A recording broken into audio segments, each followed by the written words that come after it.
العظيم صدق الله العظيم. Demikian. Wassalamualaikum warahmatullahi wabarakatuh. Waalaikumsalam warahmatullahi wabarakatuh. Dear leaders dan calon leaders di seluruh Indonesia, kembali lagi kita pada acara Indonesia Leaders Talk bersama saya Haldi Panjaitan, yang pada malam ini mengambil tema tentang laut di pagar. Misteri 30 km pagar laut di Tangerang masih menyisakan beberapa pertanyaan krusial. Pagar laut ini diyakini telah dibangun sejak beberapa tahun silam. Bahkan beberapa bukti dokumen foto menunjukkan sudah dibangun sejak sekitar tahun 2015, yang panjangnya mencapai sekitar 30 km dan bahan baku yang diperlukan untuk membangun pagar itu kurang lebih diperkirakan sekitar 5 miliar rupiah dan belum termasuk biaya pekerja, sehingga tidak mungkin ini dibangun oleh nelayan atau masyarakat di sekitar gitu ya, dengan modal yang diperlukan cukup besar. Sejak ditemukannya pada pekan lalu, pagar laut menjadi misteri. Siapa yang memiliki, kapan dia dibangun, dan untuk apa dibangun, dan apakah sudah mendapatkan izin dari pemerintah atau otoritas terkait. Semuanya masih dalam pertanyaan oleh masyarakat dan pemerintah. Beberapa pihak seperti masyarakat pesisir mengaku bahwa mereka yang membangun untuk menahan abrasi dan pengangkaran kerang laut. Namun belakangan muncul bahwa ada salah satu perusahaan mengaku mempunyai hak guna bangunan di laut tersebut, tetapi hanya mencakup 3 kampung saja. Pihak pemerintah jadi sorotan dalam hal ini karena pemerintahlah yang memberikan izin kepada perusahaan untuk membangun. Ya, beberapa menteri sudah menyangkal dan tidak mengetahui keluarnya izin kepada pihak pengembang. Untuk itu kita ingin membahas ya pada malam hal ini terkait dengan topik ini, laut di pagar, karena Pak Presiden Prabowo dalam setiap kali kesempatan sudah pernah menyatakan bahwa dalam berbagai permasalahan terjadi, negara tidak boleh kalah. Ya, negara tidak boleh kalah oleh kekuatan apapun dalam rangka melindungi kepentingan rakyat, bangsa, negara, dan melindungi lingkungan hidup kita. Untuk itu pada malam hari ini Indonesia Leaders Talk akan membahas dengan tema terkait dengan pagar laut ini. Sudah hadir bersama kita para narasumber. Alhamdulillah pada malam hari ini cukup ramai, cukup banyak narasumber kita. Yang pertama sudah hadir bersama kita Pak Ari Afriansah, Guru Besar Universitas Indonesia dari Fakultas Hukum ya tadi ya. Assalamualaikum Pak Prof. Ari. Waalaikumsalam, Mas Aldi, sehat? Ya, Alhamdulillah, terima kasih sudah hadir. Kemudian juga sudah hadir bersama kita Mbak Susan Herawati, Sekretaris Jenderal Kiara ya, Koalisi Rakyat Koalisi Rakyat untuk Keadilan Perikanan ya, Kiara. Assalamualaikum, selamat malam Mbak Susan. Salam Mas Aldi, kawan-kawan semua. Ya, terima kasih sudah hadir. Nanti Ya, mudah-mudahan Mbak Kiara bisa juga memaparkan duduk perkaranya. Kita sudah mengikuti dari beberapa berita pernyataan dari Mbak Susan ya, ya, terkait masalah ini, agar kita buka setuntas-tuntas sejelas-jelasnya. Dan ya. juga sudah hadir bersama kita ini senior saya yang sudah sukses, Alhamdulillah, menjadi anggota DPR RI Komisi 4 dengan ciri khas topping capit. Mana topping capitnya nggak dipakai, Mas Nah, Riono? ini lagi ngaji nih. Oh, lagi ngaji, nggak pakai topping capit. Itu harusnya ngaji pun dipakai, kan nggak ada larangan ngaji pakai topping Ya, capit. ini tasnya ini nggak kelihatan caping nih Aldi nih. Oh, iya. Terima kasih Mas Riono yang selama ini juga senantiasa mengadvokasi para nelayan ya, dan juga kunjungi ya langsung di pantai, nanti mungkin bisa ngelihat pandangan matanya, dan juga bagaimana sikap DPR eh, Komisi 4 ya dalam Nah, menyikapi permasalahan ini. Dan juga sudah hadir bersama kita Pak Khalid Mikdar. Assalamualaikum Pak Khalid. Waalaikumsalam warahmatullahi wabarakatuh. Terima kasih sudah hadir. Pak Khalid ini mewakili masyarakat nelayan yang terdampak pagar laut, dan juga kita ingin mendengar langsung nih versi nelayan asli, nelayan asli dari masyarakat sekitar terkait dengan pagar laut ini. Dan alhamdulillah juga sudah hadir tuan rumah Indonesia Leaderstock yang senantiasa tandem setiap malam bersama Bung Rocky Gerung. Pak Mardhani, Assalamualaikum. Waalaikumsalam warahmatullahi wabarakatuh, Bang Haldi. Selamat malam, Mbak Susan, Mas Khalid, Prof. Ari, pejuang kita, Mas Riono, Caping, Ya, dan semua teman-teman. Ya, alhamdulillah, terima kasih Pak Mardhani. Dan Bung Rocky Gerung tadi menitip salam karena kebetulan pada malam hari ini beliau tidak bisa bersamai karena sedang ada acara lain yang tidak bisa beliau tinggal. Tapi insya Allah nanti mudah-mudahan Bung Rocky bisa bergabung bersama kita di sesi pekan depan. Baik, sahabat-sahabat sekalian, sebelum kita mulai ILT pada malam ini yang mengangkat tema tentang laut di pagar atau pagar laut yang sedang menjadi trending topik dan pembahasan di masyarakat. Kami ingin mengucapkan terima kasih yang sebesar-besarnya kepada seluruh pemirsa setia Indonesia Leaderstock, baik di dalam negeri dan juga di luar negeri yang senantiasa setia menyaksikan acara ini. Dan juga terima kasih juga kepada rekan-rekan wartawan dan media yang juga senantiasa menyaksikan, meliput, dan memberitakan acara kita ini.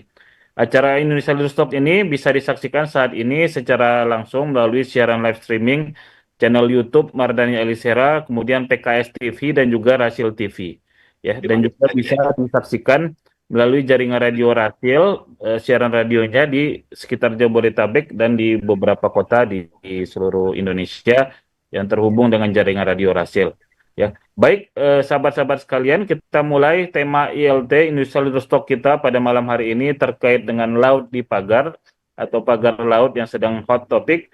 Pada Pak Mardhani dipersilakan untuk memberikan pengantar diskusi kita pada malam hari ini. Terima kasih Bang Haldi, izin semuanya memberi sedikit pengantar karena nih semua sudah punya banyak daging yang mau dinikmati bersama. Bismillahirrahmanirrahim. Alhamdulillah. Allahumma sholli ala Sayyidina Muhammad. Amma ba'd. Selamat malam. Salam sejahtera untuk kita semua. Bahagia sekali. Indonesia Leaderstock edisi 211 ya Bang Aldi ya. Bisa hadir kembali. Pesan saya, jadilah pemberani. Pesan saya, jadilah pemberani. Jadilah orang yang punya integritas. Jangan gampang dibeli oleh dunia, karena dunia itu sementara, akhirat selama-lamanya. Karena kita hidup itu kalau gajah mati meninggalkan gading, harimau mati meninggalkan belang, manusia mati meninggalkan integritas dan nama baik. Insya Allah, Indonesia Leaderstock malam ini kita mau tahu semuanya, tetapi above of all, ada iman, ada keyakinan, ada keberanian yang dasarnya iman. Nggak bisa berani kalau nggak ada iman. Kalau berani saja tanpa yakin dengan ideologi atau nilai yang diperjuangkan, akan sangat mudah kita terperosok. Matur nuwun, terima kasih Prof. Ari, Mas Riono, Mbak Susan, Mas Khalid, Bang Khalid. Ya. Ayo kita nikmati, dan semua pendengar tolong dengan seksama pemirsa ya, yang dengar radio Rasil, yang lihat YouTube, nikmati dan jangan diam. Sekali kita diam, mereka akan menggilas kita. Tapi kalau kita pemberani, tidak ada. Makanya Imam Ibnu Taimiyah mengatakan menjadi bodoh dan lemah sama dosanya dengan menjadi zalim. Karena nggak ada orang yang zalim kalau di antara para pemberani. Nggak ada preman kalau di antara para pemberani. Begitu Bang Ali, pesannya cuma satu. Terima kasih Mas Riano, Mbak Susan, Prof. Ari, Mas Khalid. Ayo kita nikmati bersama. Matur nuwun. Terima kasih Pak Mardhani atas pengantar diskusinya. Sekarang kita ke Prof. Ari, ingin mendengar dulu dari sudut pandang objektif ya, hukum dan juga keilmuan bagaimana sebenarnya kasus terkait dengan pagar laut ini yang tiba-tiba jadi heboh ya, karena mungkin ada yang mengungkapkan ke publik. Walaupun pagarnya sendiri sudah lama gitu ya. Nah, bagaimana Prof. Ari memandang dulu situasi ini secara objektif? Pada Prof. Ari, silakan. Baik, terima kasih Mas Haldi. Bapak Ibu sekalian, terima kasih banyak sudah mengundang saya di acara yang penting pada malam hari ini. Seperti yang saya sampaikan, mungkin saya akan mencoba untuk menyampaikan sedikit pandangan saya sebagai akademik ya. Terkait dengan laut ya, mungkin ini perlu kita pahami bersama bahwa sejatinya kebetulan saya ini dosen hukum internasional yang fokus di bidang hukum laut begitu ya, bahwa memang negara itu ya sejatinya hanya memiliki daratan begitu ya, hanya memiliki daratan yang kemudian dengan perjalanan sejarah berdasarkan kesepakatan negara-negara, kemudian negara diberikan wilayah laut ya. Nah, wilayah laut yang kemudian menjadi kedaulatan itu hanya sampai 12 mil laut ya. Dan karena kedaulatan yang kemudian diberikan setelahnya, berarti kan ini sesungguhnya dari awal itu sejatinya laut itu bukan milik siapa-siapa, begitu ya. Artinya laut yang tidak bisa dimiliki oleh perorangan, makanya langsung kemudian dikuasai oleh negara, ya. Kemudian singkat cerita, ya Indonesia kemudian menjadi negara kepulauan, ya, yang ada lebih banyak lagi tuh, ya statusnya seperti laut wilayah begitu ya dengan kedaulatan. Nah, asal kata laut yang dimiliki bersama dan dikuasai oleh negara tersebut, ya tentu negara berkepentingan untuk menjaga, ya laut itu untuk kepentingan rakyatnya semua, begitu. Makanya tidak ada kepemilikan bersama, ya. Di negara luar pun, ya dimanapun, ya mungkin bisa dicek, ya baik negara yang liberal, yang tertutup sekalipun, itu yang namanya laut itu adalah common property, ya. Tidak ada kepemilikan secara individu, ya. Mau Cina, mau Amerika, ya itu semuanya yang namanya laut itu dimiliki bersama. Itu satu. Nah, terkait dengan laut Indonesia, ya sudah banyak sekali ya peraturan di laut kita, ya. Tentu intinya adalah laut ini harus bisa dinikmati oleh seluruh rakyat Indonesia. Dan laut itu banyak fungsinya, ya. Nah, maka itu ada sektor-sektor tertentu untuk kemudian mengatur di sana.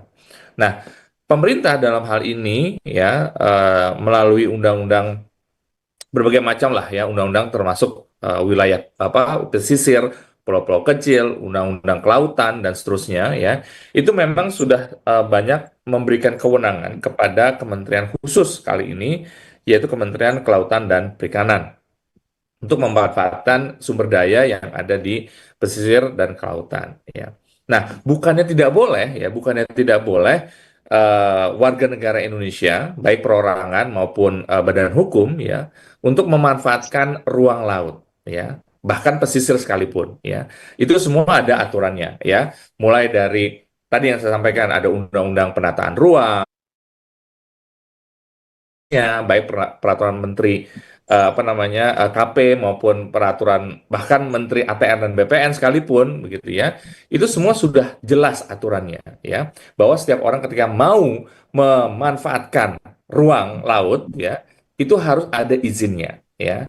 Nah, kenapa harus ada izin? Ya pemerintah tuh harus memastikan bahwa ini pemanfaatannya sesuai nggak dengan peruntukannya, sesuai nggak dengan rencana tata ruang dan segalanya. Dan yang paling penting adalah tidak merugikan orang lain atau pihak lain, begitu. Nah, di sinilah kemudian pemerintah harus bersikap adil, ya. Kalau memang kemudian pemanfaatan ruang itu tidak sesuai, ya harus dikatakan tidak sesuai. Kalau memang ini merugikan pihak lain, ya jangan diberikan, begitu, ya. Nah, dalam hal ini, ketika ada pihak yang ingin memanfaatkan ruang laut dengan cara reklamasi, itu pun jelas di peraturan perundang-undangan harus ada izinnya, ya. Yang kemudian Pak Menteri sering menyebutkan, yaitu harus ada PKKRL-nya, yaitu adalah perizinan kesesuaian kegiatan pemanfaatan ruang laut, ya. Nah, jadi mau apa nih pemanfaatannya? Yaitu kemudian mau mereklamasi wilayah laut, ya. Artinya mau ditimbun lautnya supaya ada daratan di sana ya. Nah, itu kan banyak yang sudah terjadi ya, tidak hanya yang sekarang-sekarang berjalan, mungkin di tempat-tempat lain sudah ada ya. Nah, tempat-tempat lain ya saya tidak ke belakang, tapi yang jelas reklamasi pantai itu sudah ada, pulau itu sudah ada, berarti harusnya sudah sesuai dengan aturan hukum ya. Nah, yang sekarang yang kebetulan lagi heboh begitu ya, yang menjadi pertanyaan kenapa kemudian sertifikasi hak guna bangunan itu sudah muncul, padahal tanahnya belum ada, begitu kan? Nah, ini yang kemudian jadi pertanyaan, kenapa? Kenapa bisa? Harusnya orang atau pihak yang ingin memanfaatkan ruang laut tersebut, katakanlah mau membangun apa namanya, membangun suatu properti dengan direklamasi gitu kan, ya dia harus dapat izin dulu, itu tadi yang KKPRL. Setelah punya KKPRL, ya, baru kemudian dia melakukan ya reklamasi. Ya tentu kalau melakukan reklamasi kan, kalau kita mau membangun kan harus ada patok-patoknya tuh, ya nggak? Nah, ini yang kemudian ditengarai ya, ditengarai bahwa pagar-pagar ini adalah patok-patok ya untuk kemudian melakukan reklamasi pantai, ya, reklamasi wilayah pesisir sehingga ada daratan di sana, ya. Barulah kemudian kalau memang itu disetujui, ya, ada tanahnya, ya. Baru ada tanahnya, baru kemudian dimohonkan ya sertifikat hak guna bangunan. Jelas ada barang dan fisiknya, begitu.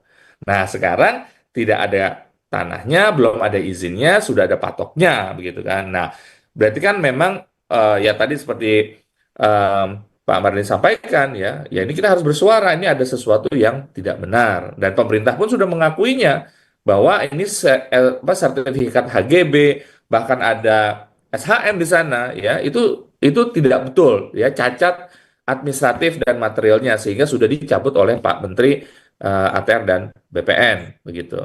Nah, pertanyaan berikutnya adalah berarti kalau ini tidak sah ya kenapa itu bisa keluar? Nah, inilah kemudian kita perlu kejujuran dari pemerintah ya, artinya kalau memang ada oknum ya, ada oknum yang memang bersalah ya, ada oknum yang berbuat tidak benar ya, disampaikan salahnya di mana ya, kita perbaiki dan kita proses kalau perlu ya, kalau memang ada indikasi ya perilaku-perilaku yang koruptif misalnya ya. Dan ketika kalau misalnya sekarang ini kalau tidak ada yang mengaku ya, ini kan pemerintah jadi repot nih ya nggak? Tadi di berita-berita semua apa namanya aparat turun tangan untuk mencabut apa namanya pagar-pagar tersebut. Upaya melakukan pencabutan pagar itu tidak murah. Tadi kalau misalnya membangunnya sampai miliaran, mencabutnya pun juga mahal ya. Bensin atau solar untuk ke laut itu ya, untuk nyabut-nyabut itu kan juga mahal juga ya. Belum lagi tenaga orang-orang yang ya mungkin ada yang kadang relawan, tapi kan ada juga yang harus dibayar ya. Itu juga kan biaya ya. Nah, inilah yang kemudian harus kemudian apa namanya dipertanggungjawabkan ya. Karena ini pakai uang negara loh ya. Nah, pelakunya ini siapa? Ya silakan aparat penegak hukum melakukan apa namanya penyelidikan ya. Tentu kalau bisa kita lihat, oh ini ada pelanggaran hukum, kita tunggu ya siapa yang ngaku, ya nggak akan pernah terjadi begitu kan. Yang namanya orang melanggar hukum itu harus diselidiki ya, harus diselidiki dan harus dicari tahu. Aparat penegak hukum kita luar biasa kapasitasnya ya, pasti punya informasi dan juga kapasitas untuk melakukan penyelidikan tersebut. Pertanyaannya adalah ya, apakah pemerintah punya ya komitmen politik ya dalam kemudian mengungkap permasalahan ini ya. Satu hal yang saya sayangkan adalah ketiadaan Kementerian Koordinasi yang khusus di bidang kelautan. Yang sebelumnya kita punya ya ada Kementerian Koordinator Kemaritiman ya. Nah, kalau misalnya nih saya membayangkan kalau Kementerian Koordinator Maritim ini masih ada ya, tentu perselisihan di antara kementerian lembaga pemerintah ini bisa apa namanya diselesaikan lah ya. Tadi kata Pak Mardi atau Pak Hali ya katakan koordinasi ini masih barang mahal ya. Ya mungkin dari sejak kita merdeka koordinasi itu mahal sampai sekarang begitu kan. Makanya kita perlu Kementerian Koordinator.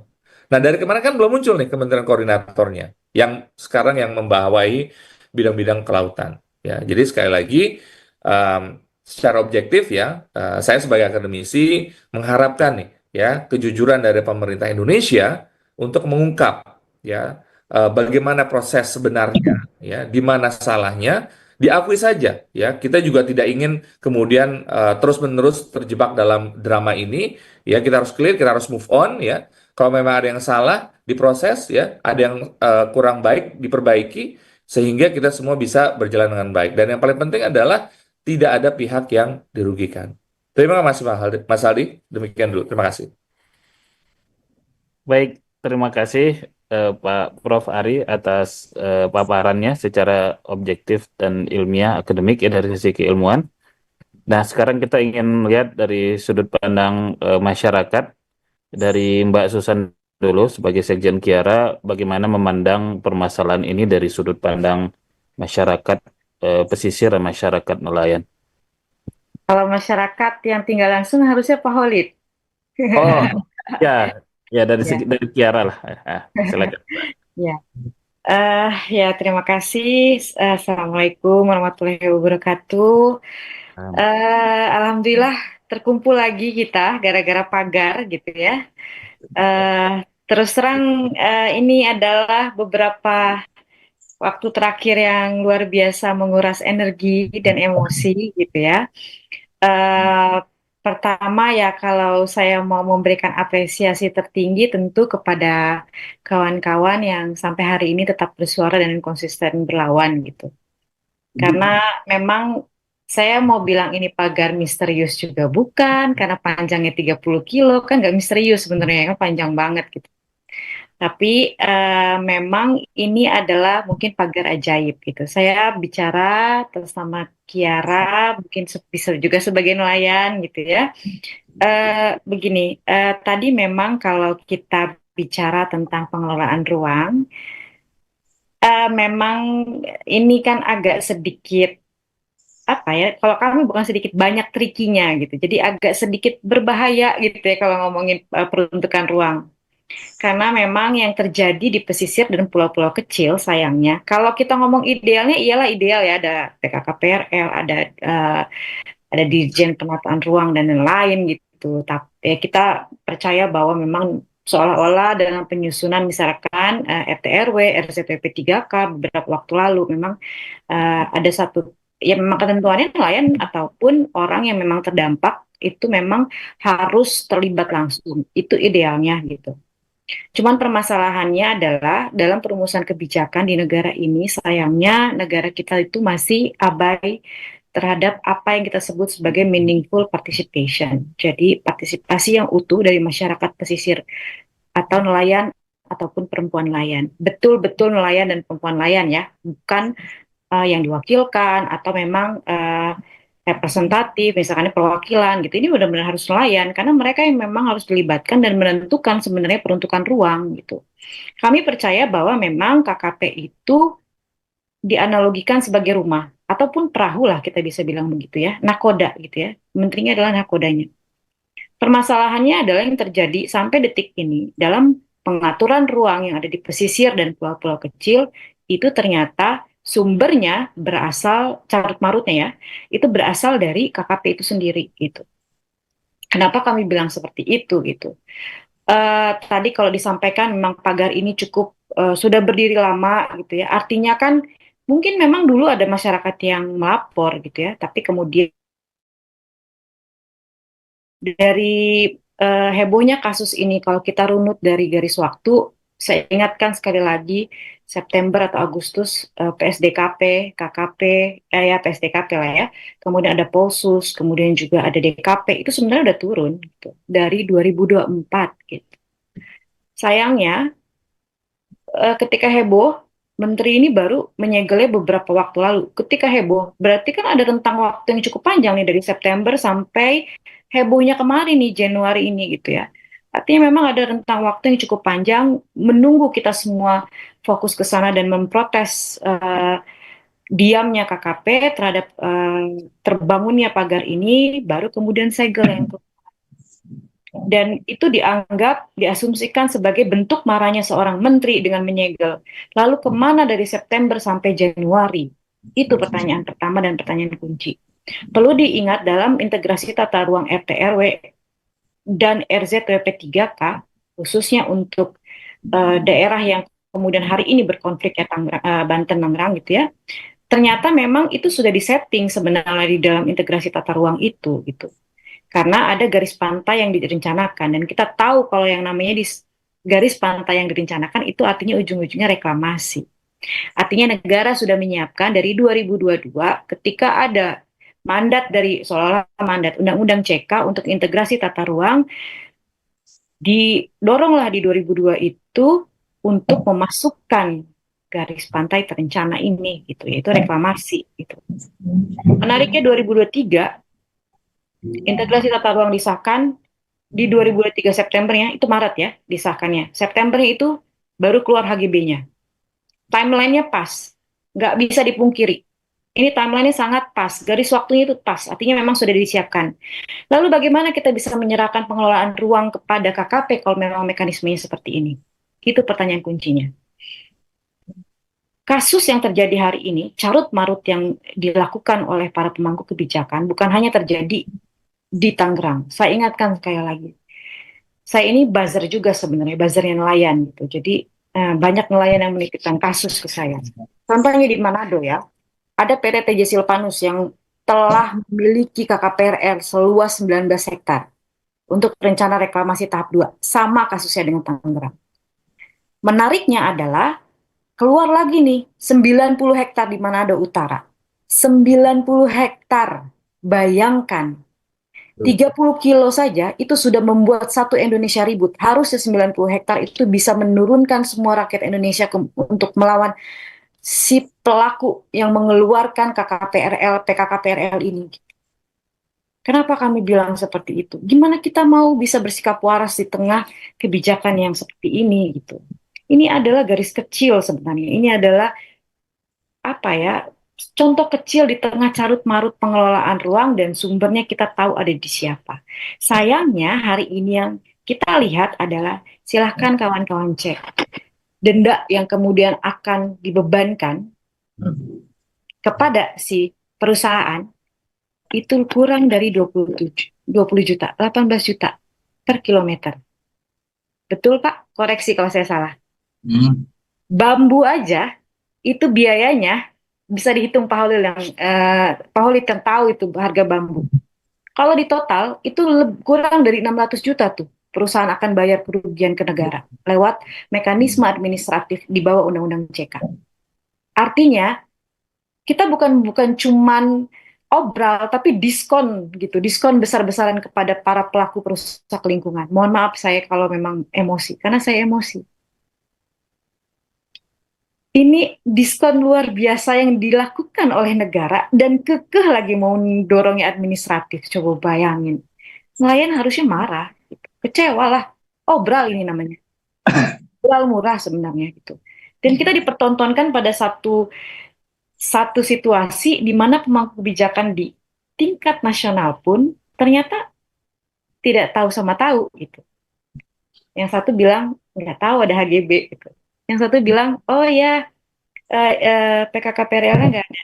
Berarti kalau PKKPRL-nya ada legal dong. Boleh dong HGB-nya.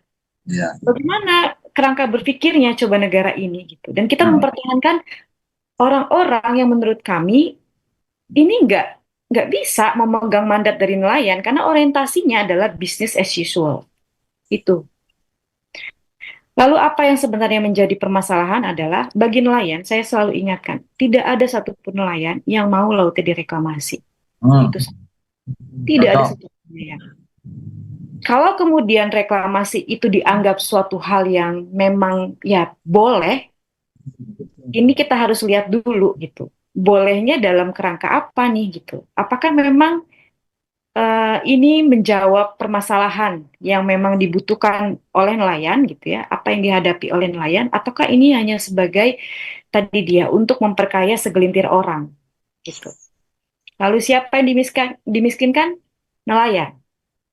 Saya tidak mau gara-gara proyek-proyek reklamasi teman-teman saya seperti Pak Holid, Pak Roy, kawan-kawan saya, Pak Harjun itu beralih profesi menjadi buruh di luar sana, kemudian meninggalkan perahunya itu mangkrak. Maka pada Komisi 4 saya titipkan, ini momentum sebenarnya untuk benahi itu HGB yang keluar di pesisir dan pulau-pulau kecil. Bayangin bagaimana kita dipermalukan gitu ya. HGB loh di atas perairan. HGB di atas perairan. SHM. Harusnya tuh aku selalu bilang negara ini harusnya malu. Maksudnya kok salahnya berjamaah gitu. Salahnya ke berjamaah ya. Dan ya malu gitu. Dan saya menitipkan juga ke Komisi 4, ke kawan-kawan semua yang hari ini punya suara gitu, orang-orang akademisi dan lain-lain. Ganti rugi itu mempermalukan kita semua. Serius, ganti rugi itu mempermalukan kita semua. Nggak sepadan dengan kerugian yang dialami oleh Pak Holid dan kawan-kawan di Tangerang dan lain-lain. Sanksi administratif di Undang-Undang CK itu bermasalah sebenarnya. Kalau memang mau, kita kemarin melaporkan ke Barreskrim sebenarnya 17 Januari. Kita menggunakan Undang-Undang 1 nomor Undang-Undang 1 tahun 2014 tentang pengelolaan wilayah pesisir dan pulau-pulau kecil.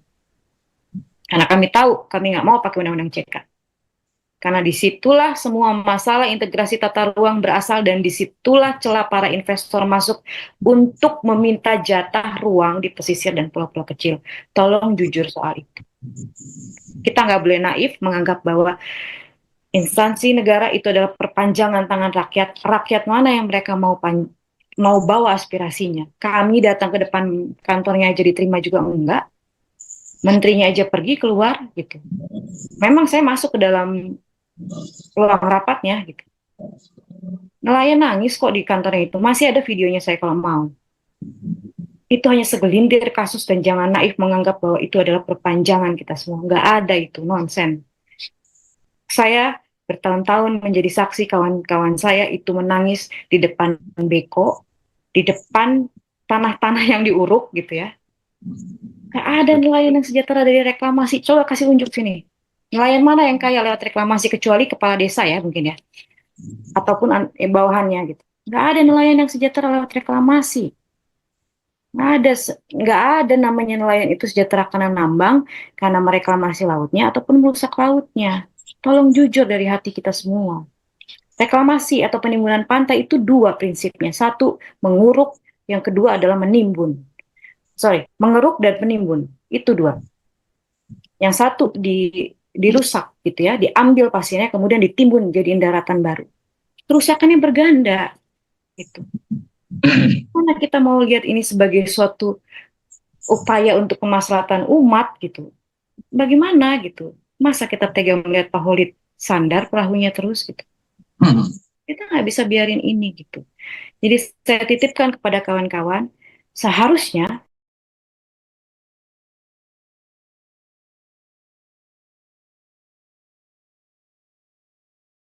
ada utara itu ditolak oleh nelayan dan KKP itu tidak pernah mendengar sedikit pun. Kalau kemudian sampai hari ini KKP ataupun ATR BPN tidak bebenah, saya pastikan yang turun bukan hanya Pak Halid. Saya yakin akan banyak banget nelayan yang akan turun ke jalan-jalan memprotes dan kemudian membangkitkan amarah semua masyarakat pesisir. Dan kita tidak mau ini sebenarnya. Sekali lagi terima kasih, mohon maaf kalau saya galak. Saya rasa saya harus galak karena saya juga nelayan. Saya belajar dari nelayan, saya juga melaut, saya juga makan ikan, saya juga nangkap ikan. Saya nggak mau makan sarden impor, saya nggak mau makan ikan impor, saya mau makan ikan dari hasil kecil di Indonesia. Itu aja, terima kasih. Baik, terima kasih Mbak Susan. Sekarang kita dengar dari Pak Khalid. Bagaimana Pak Khalid langsung dari nelayan pesisir yang merasakan dampak dari pagar laut ini, seperti apa kondisinya dan apa aspirasi dari masyarakat di sekitar? Ya, Assalamualaikum warahmatullahi wabarakatuh. Nah, Ya mungkin gini, artinya kalau saya mm, mengulik gitu kan hasil dari apa yang dikatakan Pak Prof tadi gitu kan, bagaimana aturannya gitu kan, bagaimana aturan laut itu diatur, terus kemudian bagaimana perizinan itu juga diatur itu. Justru malah saya seperti berhayal kok apa yang dikatakan Pak Prof itu tidak terjadi sama sekali di kami gitu kan. Justru maksudnya gini, justru kami sebaliknya melihat ini terjadi kesemena-menaan gitu. Kalau kita melihat pemikirannya Pak Prof tadi, itu memang idealnya kan seperti itu harusnya. Gitu. Idealnya seperti itu harusnya. Terus kemudian kami sebagai nelayan ini kan kotak-kotak pagar laut ini itu kan sangat sangat mengganggu ya. bagaimana sih kita sebagai nelayan mencari ikan yang harusnya saya harus mencari ikan dengan leluasa, dengan bebas gitu kan. Nah, kemudian ini dibatasi ruang waktunya, ruang ininya, ruang eh, lautnya. Itu kan sama saja gini. Saya di akuarium gitu, seperti saya suruh cari ikan dalam akuarium, sempit gitu kan. Nah, ini yang jadi masalah bagi kami sebagai nelayan itu. Terus juga kebiasaan nelayan itu sebenarnya begini, pandangan nelayan itu harus tidak boleh ada benda-benda atau istilahnya sejenis pagar-pagar seperti itu yang mengganggu pandangan mata gitu. Karena kebiasaan di nelayan itu kalau ini karena biasa melihat yang pandangan yang luas gitu. Ketika itu ada pagar-pagar itu juga akan merusak pemandangan ya. Ini khususnya apa yang terjadi di buat kami gitu. Kalau misalnya ngomong istilah ini mah mereka ini si pelaku pemagaran laut ini sudah memutus hubungan saya dengan sesuatu yang indah. Apa ya sesuatu yang indah itu apa estetika kata apa ya? Jadi hubungan saya sebagai manusia dengan sesuatu yang indah, keindahan alam, gitu. Itu seperti dirampok itu kan. Hubungan saya dengan sesuatu yang indah dengan alam ini seperti dihalang-halangi gitu. Nah, itu salah satunya. Nah, ketika ini sudah dicabut, ya alhamdulillah artinya tetap saya salut sama TNI AL yang sudah mengawali melakukan pencabutan itu walaupun kemudian ada kontradiksi dengan KKP gitu kan. Yang kemudian akhirnya ya KKP juga ya walaupun akhirnya turun tangan juga untuk melakukan pencabutan membersamai TNI AL. Ya cuman kami sebagai nelayan tidak ingin hanya terhenti di situ. Karena saya anggap ini mereka ini yang melakukan ini si pelaku ini sudah mencoba merencanakan gitu. Mencoba merencanakan mau merampok kedaulatan tadi. Yang harusnya ini adalah ruang nelayan gitu kan. Ruang laut ini mencoba untuk dikapling-kapling kemudian ditransaksikan dijual belikan gitu. Nah itu yang keempat, dengar suara saya Pak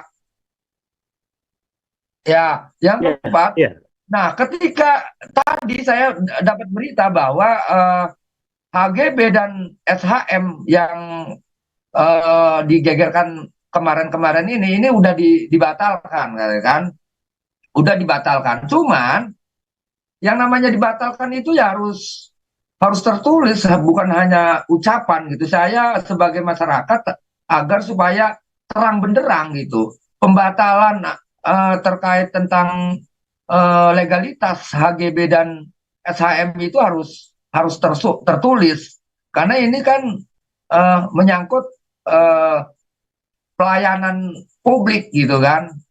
Saya pengen itu. Nah, terus terkait persoalan laut juga kan, berarti kan ini ada persoalan tanah juga, Pak. Iya, karena kan selain laut gitu kan, yang akan ditransaksikan juga ada tanah sawah, tambak juga yang sedang ditransaksikan. Nah, kami ingin persoalan-persoalan ini kan wacak-acakan ini, dibeli dengan paksa, dengan harga murah. Ini pengen negara harus ambil dulu nih. Persoalan ini negara ambil. Gitu. Kemudian ini diberesi, kembalikan lagi tanahnya ke masyarakat. Gitu. Nah, yang kemudian terkait persoalan SHM HGB yang ada di laut juga, ini sepertinya bukan terjadi hanya di Desa Kohon saja, Pak. Bukan.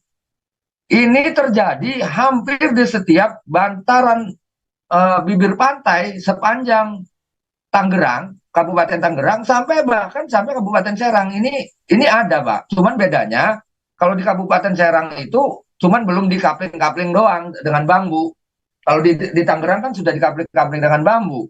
Sehingga ini ribut, kemudian terendus lah apa yang dimaksud dengan kapling-kapling bambu itu. Oh, ternyata bambu-bambu itu, pagar-pagar bambu yang ada di laut itu, ternyata ini motifnya adalah untuk mentransaksikan laut tersebut. Nah, kemudian dibatalkan SHM HGB ini, jangan hanya di Desa Kohon saja. Coba dari Kementerian ATR BPN membedah kembali di daerah mana aja SHM HGB yang sudah keluar. Diperiksa kembali lah gitu. Jangan kemudian ketika ribut, hanya keributan masyarakat ini hanya diredam dengan, oh kita batalkan SHM atau HGB yang ada di Desa Kohon. Bagaimana dengan desa-desa yang lainnya? Karena pemagaran ini juga untuk daerah Tangerang aja kan. Ini dari mulai ya Desa Kohon, Tanjung Pasir, terus sampai ke Kronjo. Itu kan luas itu kan, masa yang dipersoalkan hanya Kohon doang gitu, yang dibatalkan. Ini desa-desa yang lain yang mempunyai bantaran bibir pantai ini juga harus diperiksa juga. Nah, terus kemudian lurah-lurah juga, ini kan kerjaan lurah sebenarnya, Mas. Ini kerjaan lurah, bisnisnya lurah. Nah, lurah juga tidak mungkin melakukan kalau nggak ada pengepulnya. Jadi ini kan ceritanya mau cuci tanah. Iya, menurut saya, ini pandangan saya sebagai nelayan. Oh, laut dikapling-kapling, lalu kemudian ada SHM-nya, kemudian ada HGB-nya. Oh, ini ada pencucian tanah namanya. Bukan hanya uang yang dicuci, tanah juga dicuci dari Gerek ke AJB ke SHM. Nah, tinggal kita lihat pelakunya siapa nih, pemilik SHM segala macam. Ini juga harus ditindak secara hukum gitu. Nah, maksudnya kami sebagai masyarakat, udah sih pemerintah, yuk bareng-bareng memperbaiki negara kita ini, mau dibawa kemana, gitu kan? Mau cari untung seperti apa? Makanya sering saya katakan di medsos kan, di media sosial, di wartawan segala macam, tolong dong, saya ini nggak sudi dikelola oleh korporasi, nggak mau, karena saya melihat kalau rakyat dikelola oleh korporasi pasti miskin terus sampai kiamat, Pak, sampai kiamat ini, Pak. Miskinnya sampai kiamat. Ini, Mbak. Jadi selama negara ini, bangsa Indonesia dicaplok oleh korporasi, kemudian dikelola oleh korporasi, maksudnya gini, negara yang harusnya melayani masyarakat justru ini melayani korporasi. Atau seperti ini analoginya, penjajah dilabeli PSN. Iya, semena-mena membuldoser aturan gitu kan, mentang-mentang ada stempel PSN, strategis nasional gitu kan, kemudian ini membuldoser ruang hidup masyarakat yang harusnya dia bertani tambak, berbudidaya ikan, berbudidaya bandeng, nelayan ngejaring gitu kan, terus petani padi, nanam padinya, mengelola sawahnya dengan memanen padinya. Nah, dua sumber ini antara ikan dan beras ini, nasi, ini kan kita berbicara tentang karbohidrat dan protein. Bagaimana bangsa kita ke depan ini, kemudian ketika ruang sawah tidak ada sebagai produksi karbohidrat, dan ruang tambak juga nggak ada sebagai pembudidaya ikan, dan ruang laut juga dipersempit dengan reklamasi, bagaimana hidup kita ini sebagai bangsa dan negara ketika kita krisis protein dan krisis karbohidrat? Tentara nggak bisa perang, gitu. Orang nggak bisa berpikir. Udah kita bisa ngebayangkan lah ketika suatu negara, kemudian yang awalnya negara ini besar kaya raya, krisis protein, krisis karbohidrat, nggak bisa mikir saya mah itu gimana itu mah para ahli coba tolong bareng-bareng dipikir itu. Ketika negara dalam kondisi tidak ada suplai karbohidrat, tidak ada suplai protein, yang ini sesungguhnya harusnya mah harus diperkuat dengan swasembada pangan itu. Nah, sedangkan di wilayah Tangerang, Serang, itu produktif. Dulu zaman peperangan Imam Bonjol, Pangeran Ponorogo, makanya kami di daerah Serang, di daerah Tangerang itu supply pasok makannya itu ya dari kami. Dulu itu peperangan zaman Belanda segala macam, makanya Belanda dulu itu menutup aliran-aliran sungai juga sama, sehingga supaya tidak kuat berperang karena dia krisis pangan. Padinya nggak jadi, sawahnya nggak jadi bercocok tanam, gitu. Nah, ini juga harus diperhatikan oleh pemerintah nih. Yang mengganggu-ganggu laut, pencemaran harus diperhatikan, pabrik-pabrik yang mencemari laut juga harus diperhatikan. Apalagi mengkapling-kapling laut, menjual belikan laut, ini juga akan lebih bahaya lagi. Yang ngurugi sawah, ngurugi empang, sungai, tolong dong diberesin gitu kan.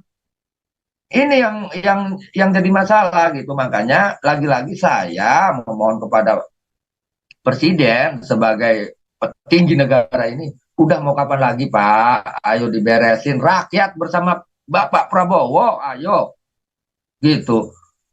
Kalau memang diperintahkan, udah tentara nggak diam, gitu kan? Udah duduk manis, rakyat yang berperang itu siap, siap daripada kemudian ke depan anak cucu kita, bangsa Indonesia ini menjadi bodoh dan miskin. Gara-gara si pengelola negara ini yang harusnya menjadi pelayan publik, pelayan rakyat, ini menjadi pelayan korporasi. Kan lucu gitu kan. Sedangkan si korporasi ini membunuh ruang hidup kami sebagai masyarakat. Saya melihat itu, merasakan itu. Gitu. Terjadi itu di mana-mana. Bukan hanya di Serang, bukan hanya di Banten, di Tangerang, tapi hampir di seluruh Indonesia. Walaupun saya tidak pernah keliling, tapi saya cukup melihat dari kejadian Tangerang, saya bisa melihat bagaimana kondisi Indonesia saat ini. Cukup saya melihat kebijakan dari kepala desa, kelakuan kepala desa gitu kan. Artinya bagaimana saya menilai aparat desa, bagaimana dia cara berlaku berbuatnya kepada masyarakat, gitu kan, pelayan masyarakat. Ini saya sudah lihat tataran atasnya, kelakuannya kayak apa. Nggak usah melihat jauh-jauh, melihat dari desa aja saya udah tahu kelakuan birokrasinya itu seperti apa. Maksudnya kepentingannya hanya gentong nasinya sendiri aja, nggak mikirin rakyatnya. Yang penting duit, urusan belakangan. Ayo kita atur cincai, 4 gulipat jadi apa yang izinnya apa, udah tanda tangan. Yang penting ampau. Itu kan nggak baik, gaya-gaya seperti itu bukan bernegara, itu namanya mafia. Itu namanya mafia, gitu kan. Dan ini bukan rahasia umum lagi, udah pada tahu. Kelakuan-kelakuan itu pada tahu, udah tahu. Yang namanya kalau bahasa sini mas salaman bengkok. Salaman bengkok itu udah membudaya gitu. Nah, kalau kemudian suatu negara yang besar Indonesia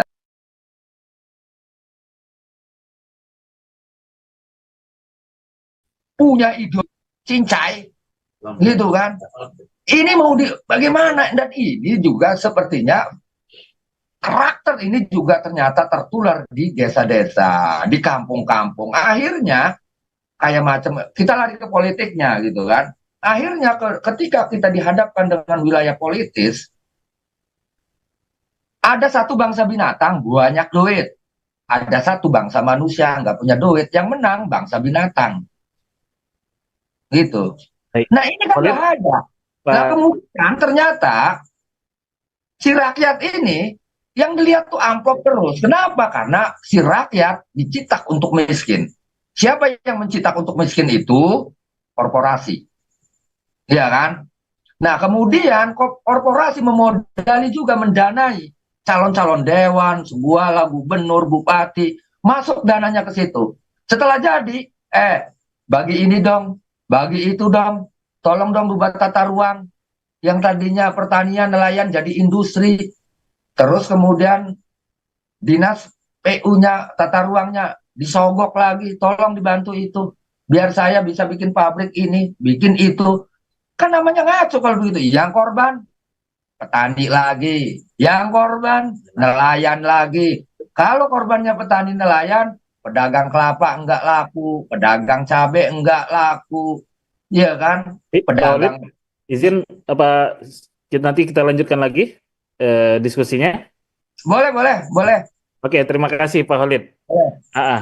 Baik, teman-teman, tadi kita sudah mendapatkan banyak sedikit penjelasan dari kondisi terkini ya yang dirasakan langsung oleh masyarakat nelayan yang sebenarnya sangat menolak terkait dengan pagar laut ini ya.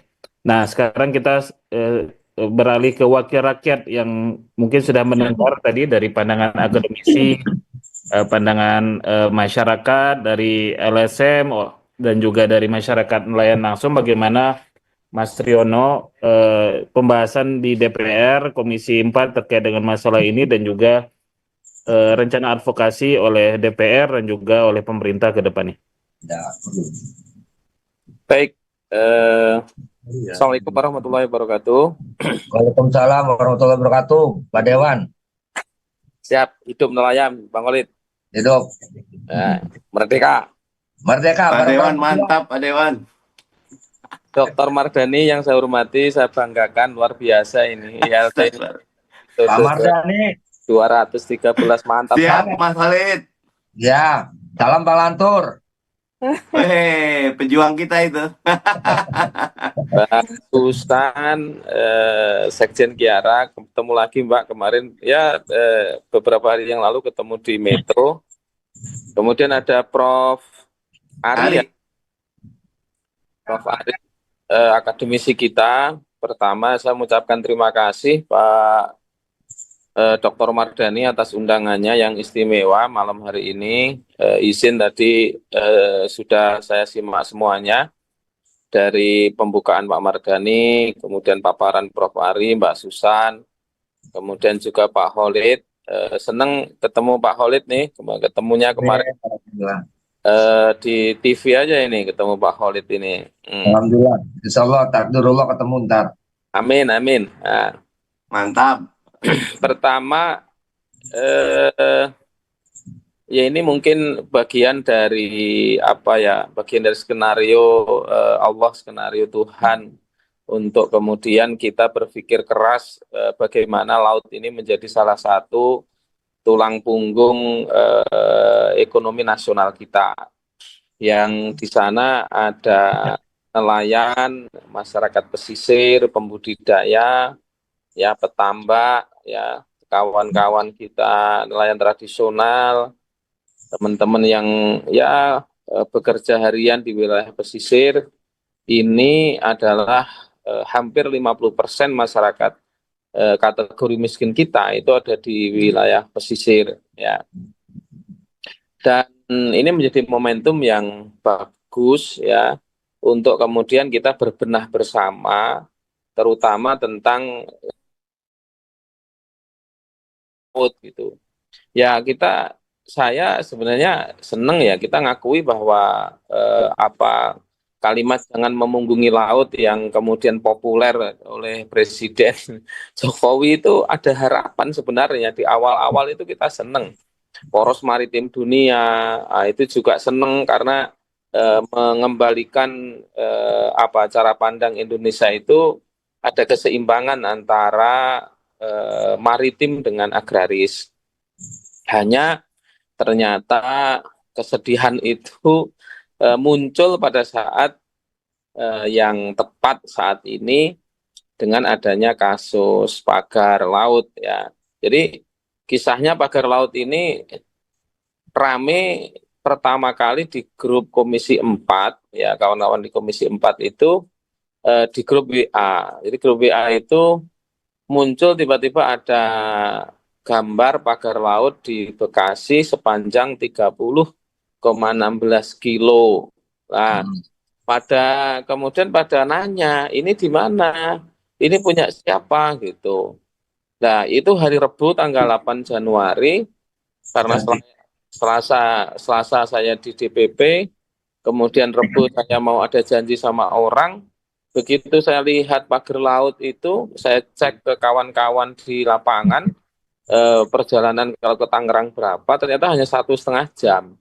Akhirnya saya ada cara, saya batalkan, ya. Kemudian saya mau tengok ke sana gitu, terus terang mau tengok ke situ, bener nggak pagar lautnya ini begitu. Saya ajaklah Bang Johan, kawan di Komisi 4 dari PKS juga, untuk kemudian Bang, yuk kita ke sana gitu. Betul, ketemu di kantor kecamatan Teluk Naga itu, ya. Walaupun ternyata katanya Teluk Naga ini dulu Pak Mardhani, ini adalah pintu awal kaum Tionghoa, teman-teman China itu masuk ke Indonesia ya di daerah Teluk Naga itu. Ya, Ya, pertama kali mereka masuk ke Indonesia itu ya melalui pintunya namanya Teluk Naga itu. Makanya makanya Teluk Naga. namanya Teluk Naga itu kan keren kan namanya ini. Lah, dari situ kemudian saya ngobrol dengan kawan-kawan, ya ketemu sama masyarakat di situ di Pelabuhan Tanjung Pasir, ada kawan-kawan nelayan yang sedang bikin rumpon, ada yang mereka sedang ngobrol-ngobrol di pinggir, ada yang sedang betulin apa itu perahunya, perahu-perahu kecil itu. Nah, terus saya inisiatif untuk tengok ke tengah. Ya, awalnya nggak ada yang siap, sebenarnya ngantar saya ke tengah nggak ada yang siap. Itu Pak Khalid, jadi nggak ada yang mau karena ya Nah, bisik kanan kiri itu ya mereka agak ya apa ya agak takut gitu kalau ada takut ada tekanan. itu nanti ujung-ujungnya ada masalah seperti itu. Betul. Tapi ternyata akhirnya mereka ada yang mau gitu. Udahlah saya sewa pokoknya ini kegiatan resmi DPR, saya bilang begitu.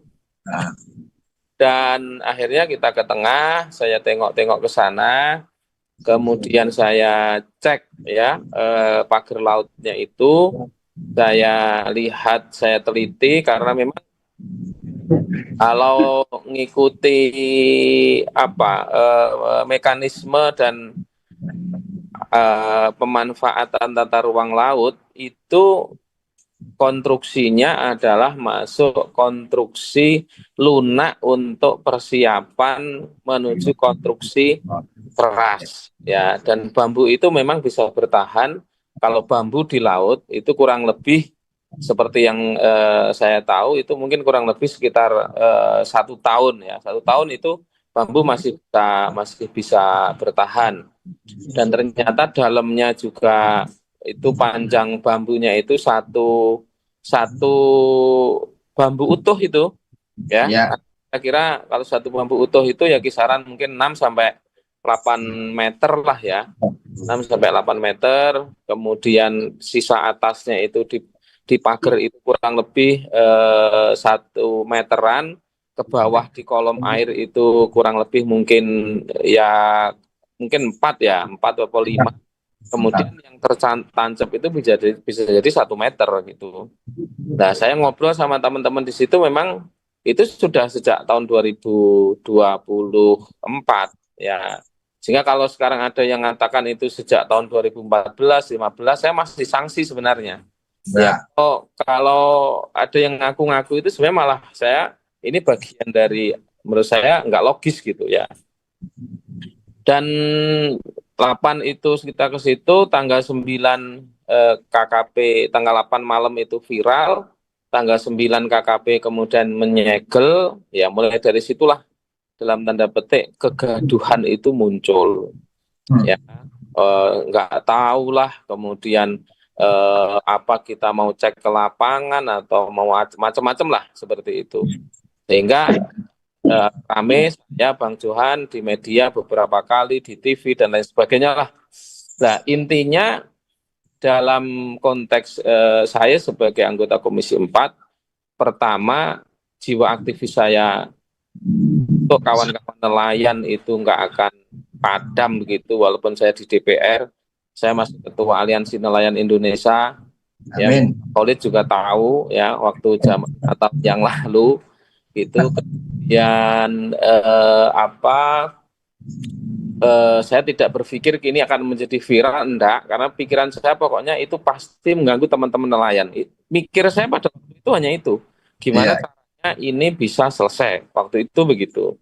Nah, tapi karena saya sebagai DPR Komisi 4 yang membidangi itu, akhirnya kita bawa ke grup komisi dan kemudian kawan-kawan rame ya, kemudian banyak yang menyatakan pendapat secara pribadi karena sedang masa reses, maka kita nggak bisa melakukan advokasi secara resmi, sehingga masuk masa sidang ya, saya secara resmi atas nama anggota DPR menyatakan interupsi di paripurna sebagai forum tertingginya DPR ya, dalam forum tertingginya DPR itu menyatakan secara resmi untuk kemudian menyelesaikan kasus pagar laut yang sudah meresahkan teman-teman nelayan.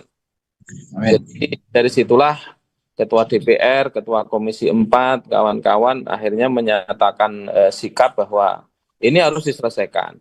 Ya. Amin.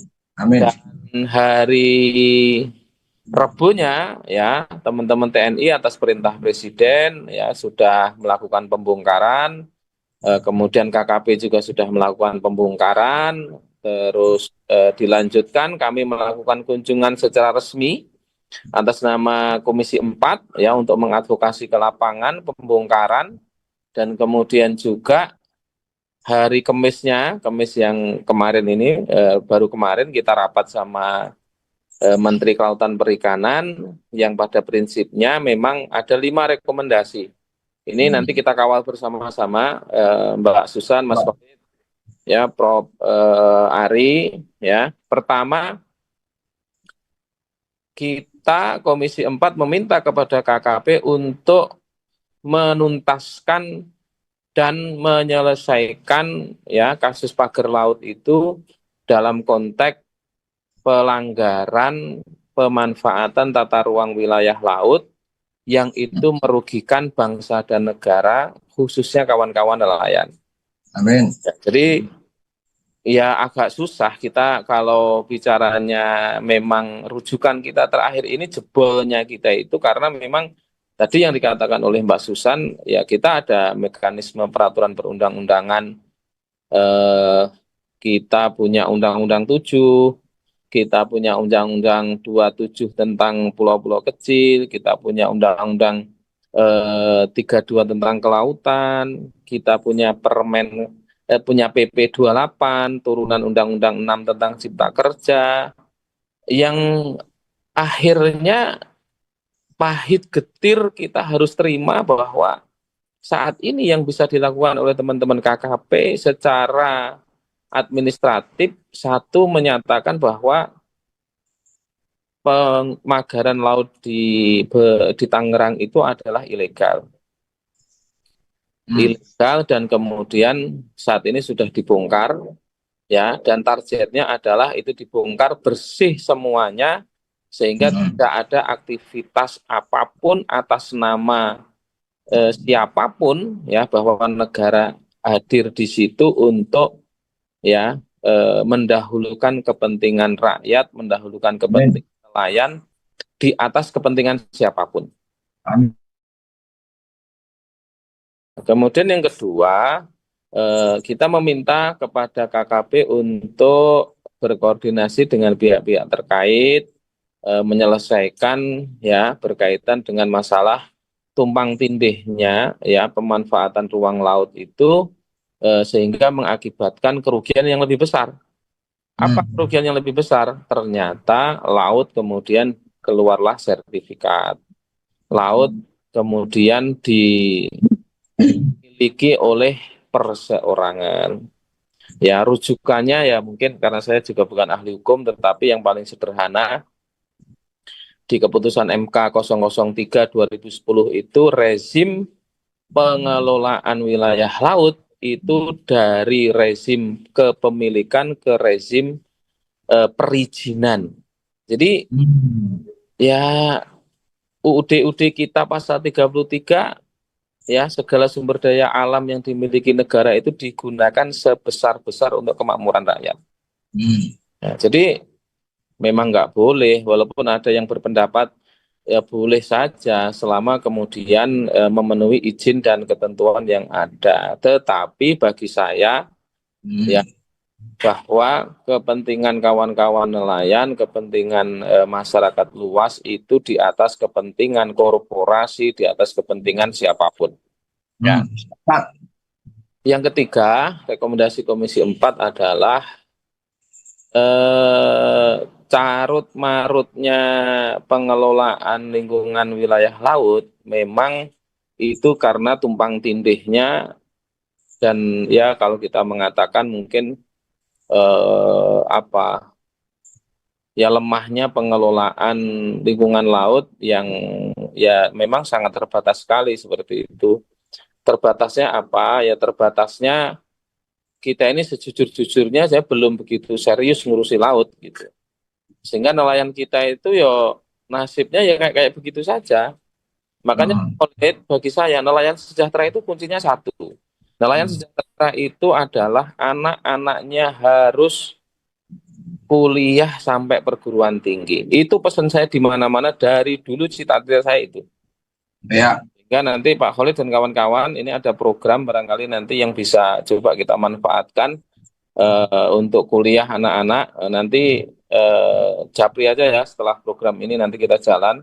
Saya pengen anak-anak nelayan itu semuanya bisa menikmati perguruan tinggi.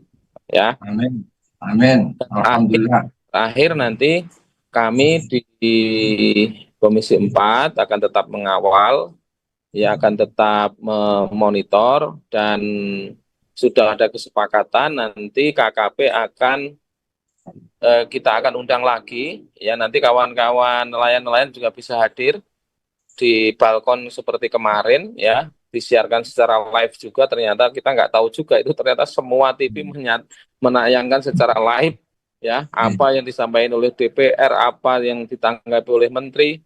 Nah ini juga insya Allah akan tetap kita kawal ya secara normatif. Masyarakat harus memahami ya kerja-kerja kelembagaan secara konstitusi. Pasca pagar laut ini banyak yang kemudian WA komunikasi sama saya. Kemarin nelayan Surabaya itu ketemu saya juga nangis-nangis Pak Khalid. Bukan hanya satu, banyak orang itu mereka nangis itu ketemu saya di Kali Putih di belakang perumahan mewah di Surabaya itu. Saya pernah ke situ juga. Ketemu kawan-kawan petambak bandeng, ya petambak udang di situ. Mereka juga mengeluhkan karena adanya proyek waterland center atau apa gitu di Surabaya.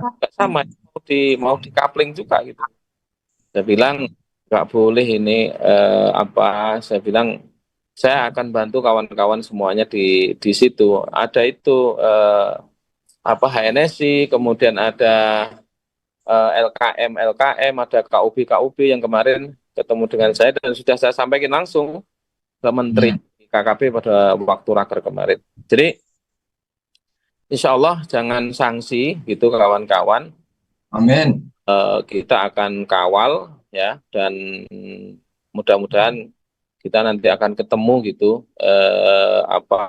penjagaan wilayah laut kita untuk sebesar-besarnya kemakmuran dan kesejahteraan kawan-kawan nelayan kita. Matur suwun, Mas Aldi. Agak lama, mohon maaf, mohon izin. Assalamualaikum warahmatullahi wabarakatuh. Terima kasih, ini kawal terus Mas Riono yang terdepan bareng nanti Mbak Susan sama Pak Khalid ya. Didukung juga oleh akademisi ini Prof. Ari. Baik sahabat-sahabat sekalian, karena keterbatasan waktu kita tiba di akhir acara. Tadi narasumbernya cukup banyak pada malam hari ini dan tadi pemaparan juga ada cukup panjang untuk setiap narasumber. Nah, seperti biasa sebelum kita akhiri, setiap narasumber diminta untuk memberikan closing statement. Tetapi karena sebenarnya biasanya sebelum closing statement ada sesi diskusi dulu untuk mendalami. Sekaligus saya titip closing statement-nya adalah apa rekomendasi segera kebijakan dan langkah-langkah konkret yang perlu diambil oleh pemerintah, Pak Presiden Prabowo dan jajaran menterinya agar kasus ini bisa segera selesai dan tidak terulang lagi ya. Mungkin harapan-harapan dan masukan itu tolong disampaikan juga nanti di closing statement-nya. Baik, closing statement pertama atau closing ideas istilah kita biasa YLT kepada Pak Mardhani, persilakan closing ideas. Matur Dan nuwun Bang Aldi, Prof Ari, Mas Khalid, pejuang Riono Caping, Mbak Susan, malam ini luar biasa yang kita ucapkan. Tapi kita punya utang untuk menunaikannya. Karena itu mari pada setiap langkah kita luruskan niat, ikatkan iman, dan beranikan ambil sikap. Pak Prabowo sudah menyampaikan negara hadir untuk rakyat. Amin. Ini adalah bagian dari kondisi di mana rezim yang entah yang kapan tidak berpihak kepada rakyat. Saatnya mengembalikan negara kepada rakyat Amin. dan tidak akan mudah Pak Khalid karena peluang mereka melawan balik ada ya. Ya, Peluang mereka melakukan siasat ada ya. Dan ya. karena itu teruslah berani, teruslah berjuang dan semoga Allah Subhanahu wa taala melindungi kita semua. Melindungi Pak Khalid, melindungi Mbak Susan, melindungi Mas Riono, amin. melindungi semua. Prof Ari juga semua. Matur nuwun. Terima kasih Pak Mardani. Berikutnya ke Prof Ari, persilakan closing statement. Baik, terima kasih Mas Aldi. Kalau kami dari akademisi tentu kami berharap yang ideal ya, karena kami hanya melihat dari kejauhan ya, tidak seperti Mbak Susan dan juga Pak Khalid yang mengalami langsung begitu. Sesuai dengan bidang saya ya, tadi saya sampaikan, saya berharap kasus ini segera selesai ya, supaya apa namanya saudara-saudara kita nelayan ya, Pak Khalid dan juga rekan-rekan yang lain bisa kembali tenang menangkap ikan ya, mendapatkan hasil untuk kesejahteraan, dan mudah-mudahan banyak apa namanya inisiatif yang untuk meningkatkan kesejahteraan nelayan dari Bapak anggota Dewan Pak Aryono ya, tadi saya sampaikan mudah-mudahan bisa lancar usahanya. Amin. Dan untuk pemerintah tadi saya mengharapkan kejujuran ya, kejujuran untuk membuka kasus ini ya seterang-terangnya dan memproses segala pelanggaran hukum, dan juga memperlihatkan kepada masyarakat bahwa tidak ada yang sempurna ya, semua itu manusia tempatnya salah ya, tapi ada aturan yang harus ditegakkan ya, dan inilah aparat penegak hukum yang harus terus dijaga, dikawal, sehingga masyarakat bisa tenang dan aparat penegak hukum bisa menjadi penjaganya begitu. Dan kasus di Tangerang dan Bekasi ini menjadi alarm ya buat pemerintah untuk kemudian meninjau ulang ya semua tempat yang diduga ya juga ada kesamaan kasus ya, untuk kemudian diusut. Demikian, terima kasih. Baik, terima kasih Prof Ari. Berikutnya Mbak Susan, dipersilakan Mbak Susan. Iya, saya kalau disuruh closing statement ya. Gini, karena sudah banyak pesan yang bertebaran dan negara itu sebenarnya Harapan aja Mbak Susan. ya, harapannya pertama HGB-nya semua dicabut. HGB semua di perairan, SHM semua yang ada di perairan, di pesisir dan pulau-pulau kecil yang memang tidak sesuai dengan kepentingan nelayan tolong dicabut. Baru kita juga tahu di Teluk Manado, di Kinamang ada 3 HGB yang dulunya di perairan ternyata sama ATR BPN sepertinya digeser jadi ke sepadan pantai. Artinya memang harapan terbesar adalah harus ada pembenahan dari hulu sampai hilir. KKP, ATR BPN harus belajar banyak kepada kawan-kawan yang ada di pesisir dan pulau-pulau kecil. Kalau memang tidak sanggup, silakan mengundurkan diri dan gantikan oleh nelayan dan perempuan nelayan yang aku rasa lebih pantas kalau cara kerjanya masih begini. Mohon maaf kalau saya galak, tapi memang beginilah yang menjadi pemikiran nelayan. Kalau nggak tahu caranya ngurus laut, kasih aja nelayan karena mereka yang paling paham untuk mengurus lautnya gitu. Ya, itu sih kalau menurut saya pesan ya, harapan terakhir dari saya. Dan Pak Holid masih Ya, panjang. ya, aja panjang. Terima kasih banyak kawan-kawan. Tetap semangat Mbak Susan, masih panjang. Tapi insya Allah nanti suatu saat Allah akan memberikan pertolongan buat Amin, kita ya. amin ya Rabbal Alamin. Amin. Baik, berikutnya Pak Khalid, persilakan closing statement singkat. Ya, terima kasih. Yang paling sama langsung aja lah sama Pak Prabowo gitu kan. Tolong terkait masalah stempel PSN itulah udah sih yang bakalnya midorotin rakyat Indonesia mah. Mendingan dicabut aja udah percuma PSN juga kalau ujungnya bikin menderita rakyat. Cabut aja udah. Ini saatnya Indonesia mulai memutuskan mata rantai belenggu bangsa ini. Ayo kita bersama rakyat, kita bangun bangsa ini menjadi lebih besar lagi. Terima kasih. Assalamualaikum warahmatullahi wabarakatuh. Waalaikumsalam. Terima kasih Pak Khalid. Dan terakhir Mas Riono, persilakan Mas Riono. Baik, kawan-kawan semuanya, terima kasih telah diingatkan terus Pak Mardhani untuk meluruskan niat. Perjuangan ini memang tidak mudah, apalagi membersamai teman-teman nelayan, masyarakat kecil, masyarakat pesisir yang mereka kesehariannya bergulat dengan segala kehidupan yang keras untuk mempertahankan kehidupan mereka. Jangan membuat susah mereka. Kita Amin. kita dampingi mereka, kita layani mereka, kita berdayakan mereka. Mudah-mudahan nelayan sebagai aktor utama pembangunan Indonesia, khususnya maritim di masyarakat pesisir, akan lanjut.